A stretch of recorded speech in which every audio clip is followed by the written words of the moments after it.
bem-vindos. O tema do nosso estudo de hoje é as três revelações.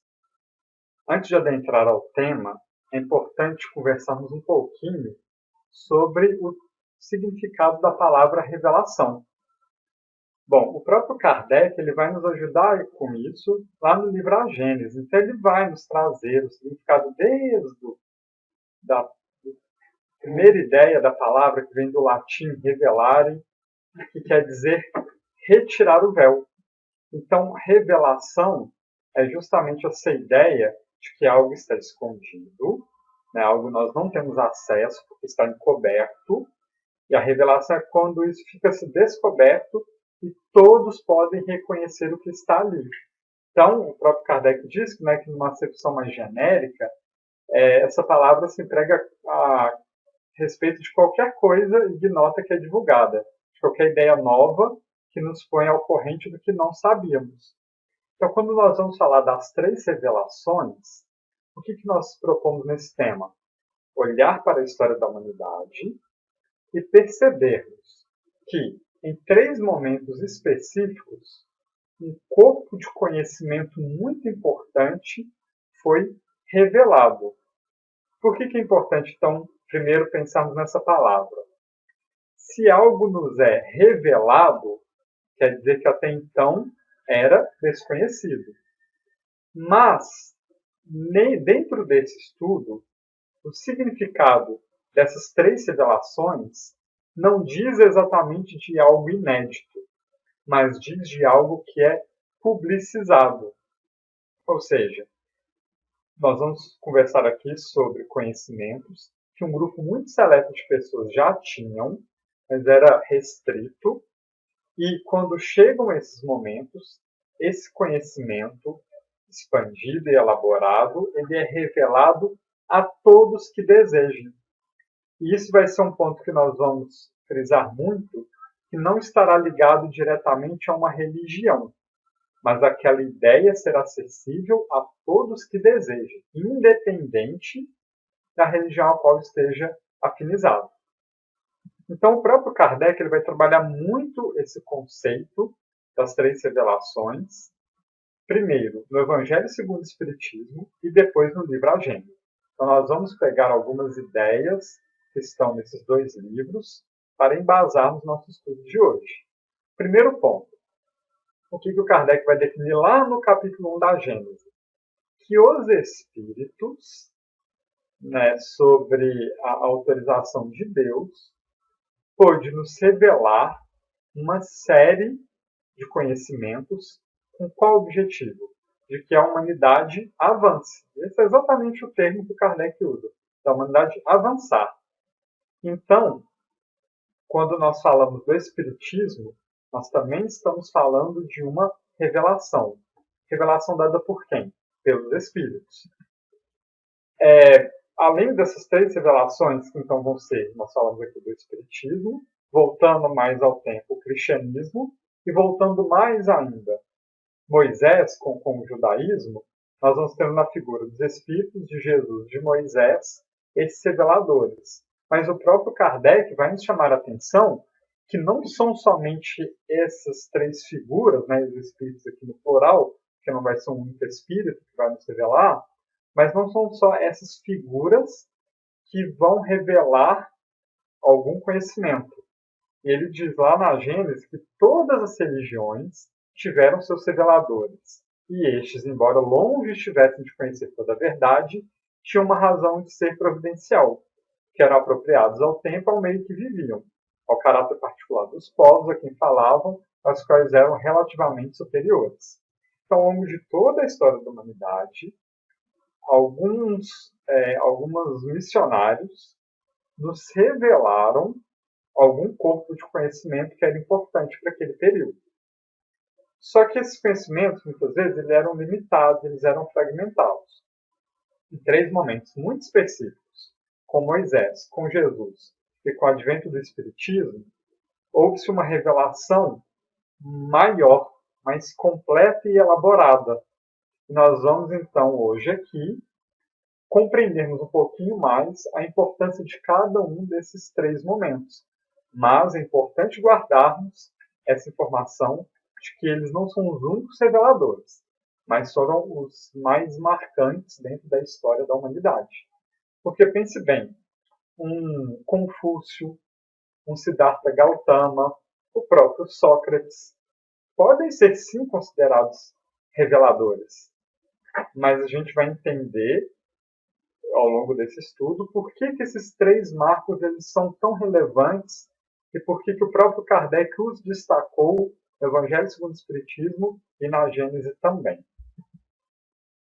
Bom, então nós vamos também utilizar, além do Kardec, o livro chamado O Consolador, que é um livro psicografado pelo Chico Xavier e ditado pelo Emmanuel, onde ele também vai nos ajudar a compreender a importância desses três momentos.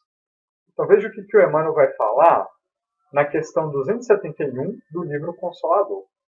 Até agora, a humanidade da era cristã recebeu a grande revelação em três aspectos essenciais. Moisés trouxe a missão da justiça, o Evangelho a revelação insuperável do amor, e o Espiritismo, sua feição do cristianismo redivivo, traz por sua vez a sublime tarefa da verdade. Então, olha que interessante. Nós podemos, nessa leitura sintética do Emmanuel, dizer que com Moisés, essa grande revelação, né, que é a lei de Deus, no seu aspecto da justiça, o Evangelho no seu aspecto do amor, e o Espiritismo no seu aspecto da verdade. Então, essas ideias principais foram reveladas à humanidade nesses momentos específicos. Veja bem, não é que não haviam fragmentos dessa ideia espalhadas no globo terrestre, já o haviam. Como a gente viu, outros reveladores trouxeram trechos, né, de todos esses pensamentos. Mas eram trechos limitados e muitas vezes não divulgados a toda a comunidade que o desejasse. Eram só para aquelas pessoas ditas iniciadas.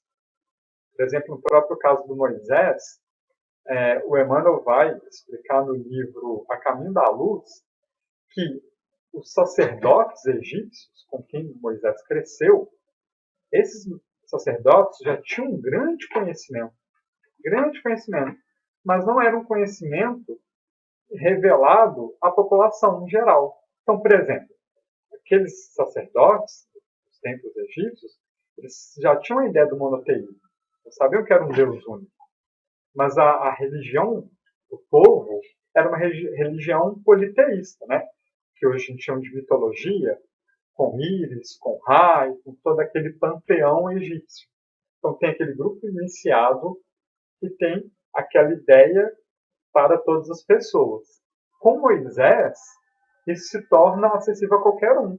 Então Moisés não separava quem poderia compreender sobre a justiça e a concepção do monoteísmo. Hoje, qualquer pessoa que deseje, com muita facilidade, pode ler, né, os 5 primeiros livros da Bíblia, que a gente chama de Pentateuco Mosaico, que começa lá com o livro a Gênese, né, que é a Gênese do Moisés, não o Kardec, que depois vai imitar esse título no seu livro, mas lá no livro A Gênese, é um livro de Moisés, ele vai ter 5 livros, onde ele vai desenvolver essa revelação. Claro, a gente está falando livro, mas não Moisés escrevendo, né? Era uma tradição oral que depois foi sintetizada de uma forma escrita. A gente não vai entrar tanto nos meandros dessa literatura, mas a gente quer focar aqui na ideia. Então, qualquer um pode ter acesso ao que Moisés revelou. O Antigo Testamento, né, e os livros de Moisés, como principalmente, estão aí disponíveis. Da mesma forma, o Evangelho. Qualquer pessoa que queira pode ler o Evangelho, pode entrar em contato com as ideias de Jesus, pode compreender o desenvolvimento dessas ideias ali nas cartas de Paulo e dos outros apóstolos. Da mesma forma, o Espiritismo.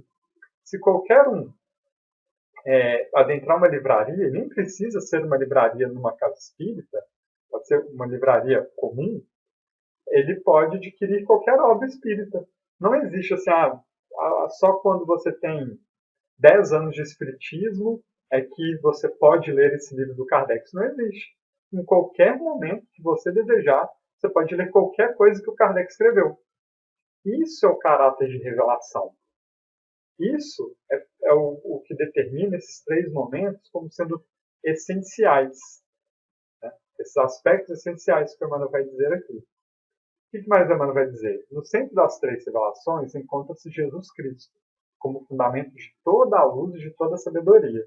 Então, Emmanuel ele faz um pouquinho diferente. Né? Ele fala Moisés, Evangelho e Espiritismo. Por que ele não fala Moisés, Jesus e Espiritismo? Porque Jesus, sendo esse espírito puro que comanda o globo terrestre, ele está à frente das três revelações.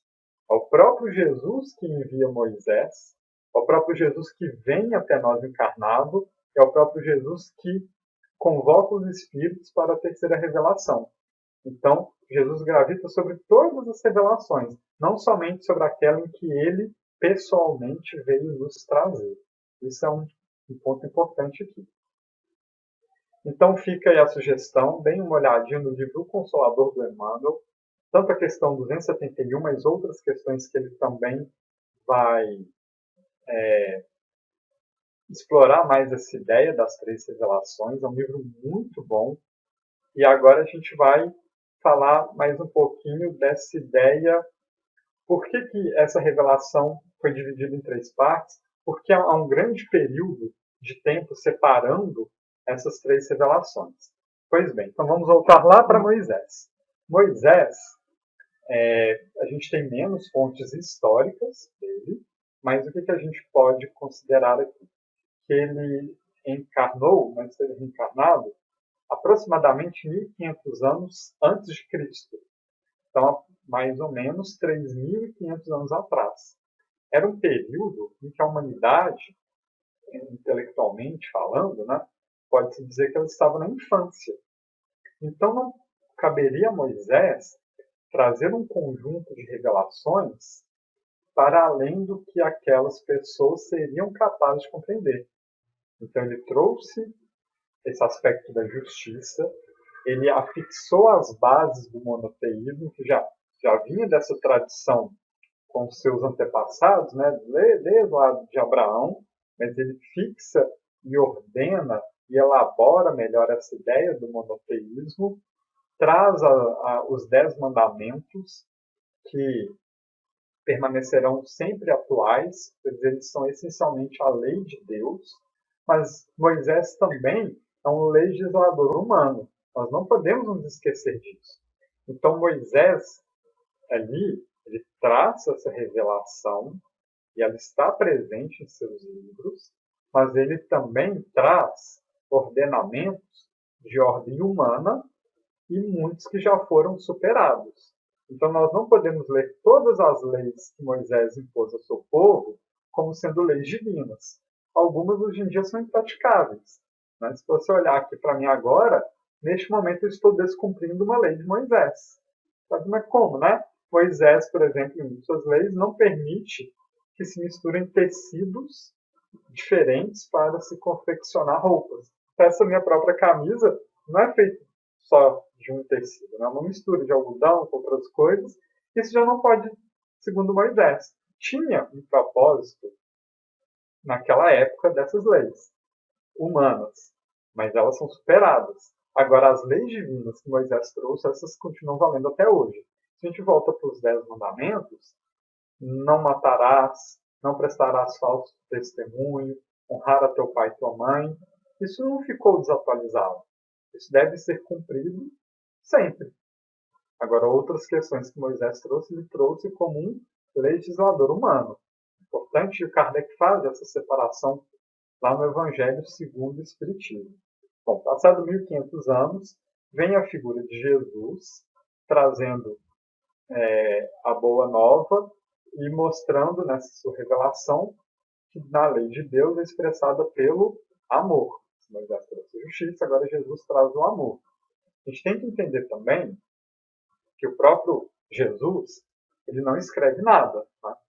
Ele ensina e algumas pessoas próximas a ele escreveram aquilo que lhes foi relatado ou aquilo que eles presenciaram. Né? Como o próprio Mateus o fez primeiramente, João também, e Lucas e Marcos pegando os relatos de pessoas que conviveram com Jesus. Bom, ali sintetiza, então, os 4 evangelhos, que são os canônicos. Existem outros textos, mas eles não são tão rígidos, no sentido de termos uma segurança como esses 4. Vem Paulo de Tarso, e a partir desses relatos e desses primeiros textos, tece toda uma teologia cristã, desenvolvendo os argumentos, os pensamentos que estavam ali e que as primeiras comunidades cristãs muitas vezes tinham dificuldade em compreender. Então nós temos o Novo Testamento. Jesus é a base inigualável desse Novo Testamento. Mas a gente não pode esquecer que sem esses autores não havia a perpetuação das ideias de Jesus. E assim deveria ser. E assim Jesus o desejava que fosse, né? Então, nós temos ali o Antigo Testamento sendo a elaboração e o desenvolvimento da primeira revelação, e ele já começa a apresentar a ideia da segunda revelação. Jesus e o Novo Testamento é o que elabora e desenvolve essa segunda revelação e já nos dá um indício da terceira. Então, quando vem a mediunidade no século XIX de uma maneira extremamente ostensiva, e Kardec, vendo esses fenômenos, codifica esse conhecimento no que a gente vai chamar do Pentateuco, que são as obras básicas, Livro dos Espíritos, Livro dos Médiuns, Evangelho segundo o Espiritismo, Céu, Inferno e a Gênese. O que o Kardec vai dizer lá no Evangelho segundo o Espiritismo? Que o Espiritismo é o Consolador prometido por Jesus. Então, se o Antigo Testamento promete a próxima fase, Jesus também prometia uma nova fase. E quando vem o Espiritismo, Kardec fala, agora isso está completo. Essa chave, esse ciclo, vai se fechar com o desenvolvimento dessa terceira fase, que é o Espiritismo. E, claro, haverão outras etapas da humanidade, mas da qual não temos um grande conhecimento. Por isso que dividimos nessas 3. Não é que aqui se encerra toda a revelação que existe. Porque nós somos espíritos ainda muito distantes de onde devemos chegar na condição de espíritos puros. Mas para essa fase da humanidade terrestre, o espiritismo compreendido e naturalizado se encerraria, então, uma fase importante que a humanidade está passando. E aí, com os espíritos, vem, nas palavras de Emmanuel, né, a síntese da verdade. Então, justiça, amor e verdade vão ser essas 3 revelações. E aí, novamente, será que como que fica a questão se a gente simplesmente focar na primeira revelação dos judeus, na segunda revelação dos cristãos e na terceira revelação dos espíritas? Isso é uma confusão comum, mas que a gente tem que refletir sobre isso. Porque cada momento dessa revelação gera um grupo que vai estudá-la, gera um grupo que vai resguardá-la e divulgá-la. Mas essa revelação não se limita a esse grupo. A influência que as ideias de Moisés trouxe não ficou restrita aos judeus, influenciou a humanidade inteira. Da mesma forma que o Evangelho não ficou restrito aos cristãos, influenciou a humanidade inteira. Da mesma maneira, o Espiritismo não vai ficar restrito só aos espíritas, ele vai influenciar a humanidade inteira. Por isso esse caráter de demarcação dessas revelações, como é o que estamos vendo aqui. Isso tem que ser muito importante. Ter sido judeu, cristão ou ser espírita não traz um privilégio. Não é, como era antigamente, um grupo iniciático que vai ter um conhecimento que não vai estar disponível aos outros.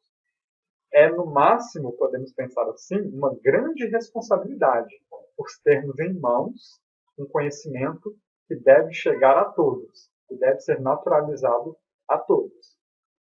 A ideia da justiça, do amor e da verdade.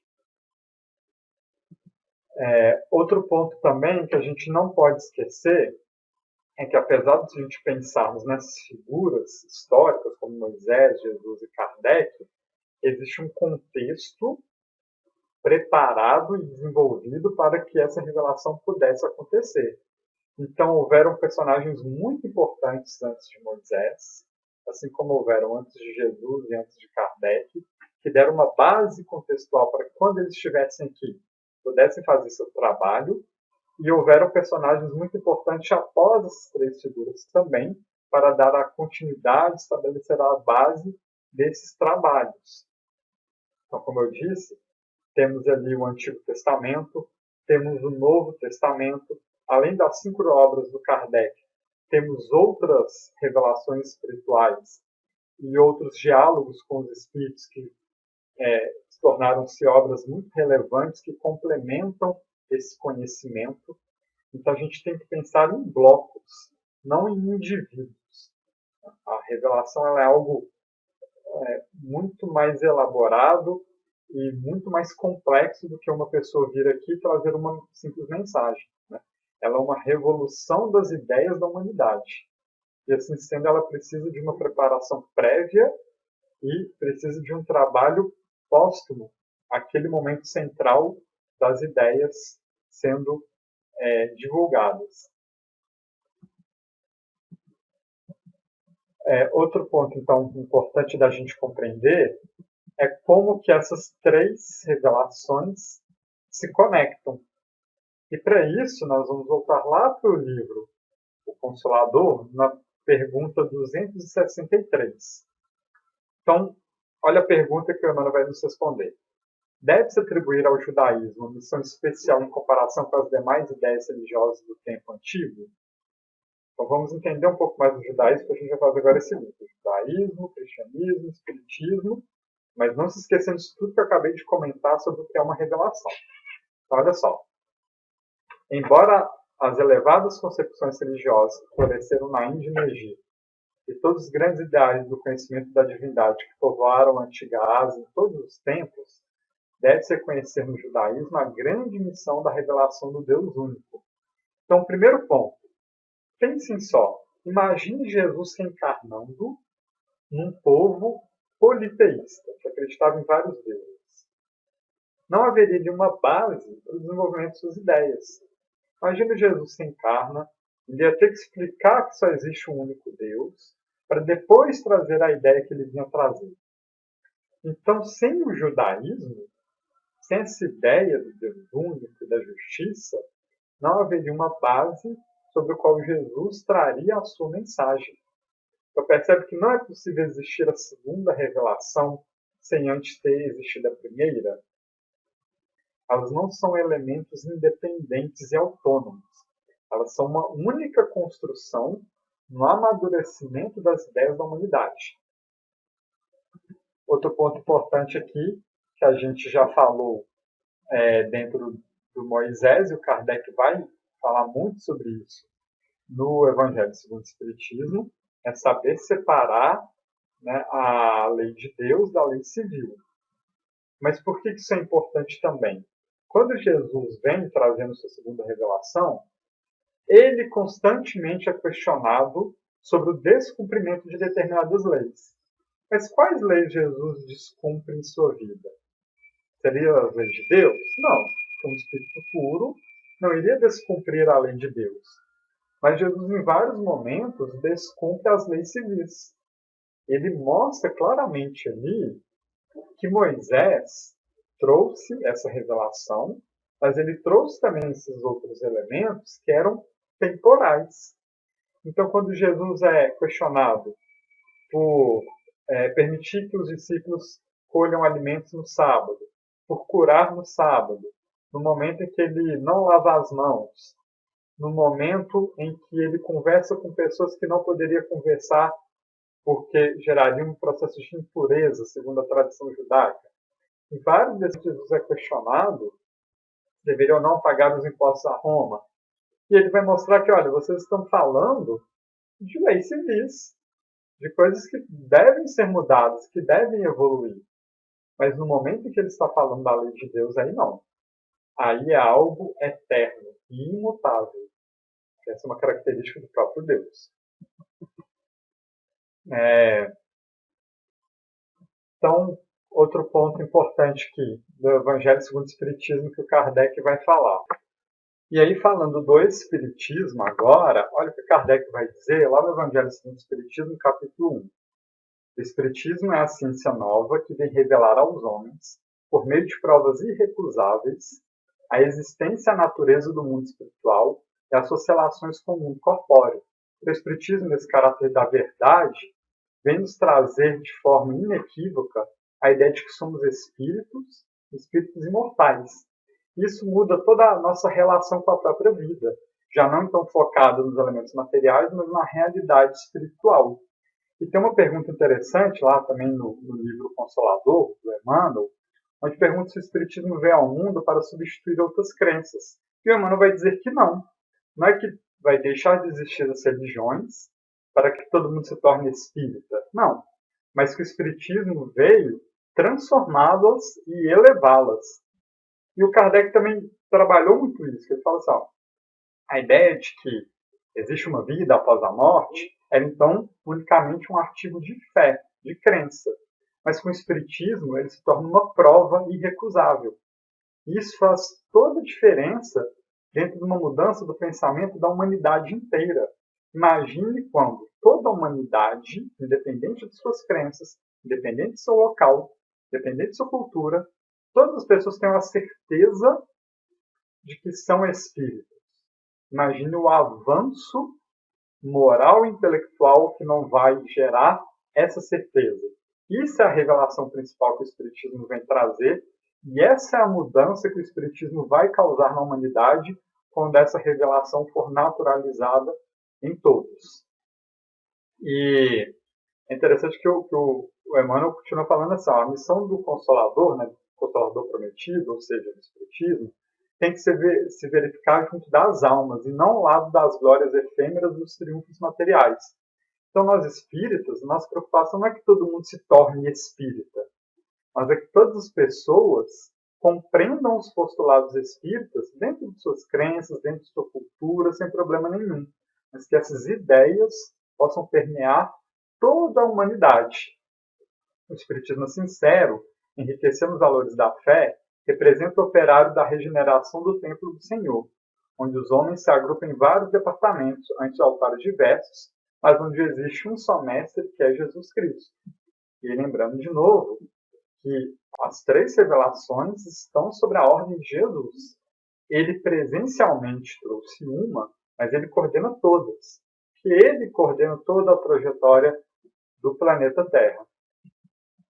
Então, a gente vai encerrar esse estudo com o último texto do André Luiz no livro Evolução em Dois Mundos, na parte 2, capítulo 20. Olha o que ele vai dizer. Moisés instalara o princípio da justiça, coordenando a vida e influenciando-a de fora para dentro. Jesus inaugurou na terra o princípio do amor, a esterilização do coração, de dentro para fora, traçando-lhe a rota para Deus. E eis que o cristianismo grandioso e simples ressurge agora no Espiritismo, induzindo-nos à sublimação da vida íntima, para que nossa alma se liberte da sombra que a densifica, encaminhando-se renovada para as culminâncias da luz. Então nós não podemos esquecer que todos esses momentos marcantes da história da humanidade têm como principal objetivo nos transformar, nos evoluir e nos aproximar de Deus. Então, compreender a importância da primeira, da segunda e agora da terceira revelação é entender também que existe um plano de Deus para a humanidade e que esse plano vai sendo paulatinamente cumprido. Veja que entre cada revelação tem mais ou menos 1,5 milênio, né? Então, um pouco mais de separação. Isso é muita coisa. Porque uma vida não é nada dentro da evolução espiritual. Como o próprio André Luiz, que a gente acabou de ler disso, é um sopro. Né? Temos que pensar, como espíritos, em uma escala de tempo muito maior, onde está sendo elaborada a nossa transformação. Então, que possamos estudar bastante essas três revelações, lermos os trechos do Evangelho segundo o Espiritismo, do livro A Gênese, sobre esse assunto, darmos uma olhada também no livro Consolador do Emmanuel, esse capítulo 20 aqui do Evolução em Dois Mundos, da parte 2, que também vai trabalhar sobre isso. Essa aula é só uma primeira ideia, mas que deve ser continuada pela leitura dos livros, então fica o convite a todos vocês que possamos aí juntos continuar estudando firmes a doutrina, compreendendo esses momentos da humanidade à luz do Espiritismo, entendendo o tamanho da responsabilidade que é carregarmos o Espiritismo e a importância que essas ideias possam penetrar em toda a humanidade, né, para que ela consiga dar um próximo passo. Então, é isso, eu agradeço, muito obrigado pela atenção de todos vocês e bons estudos.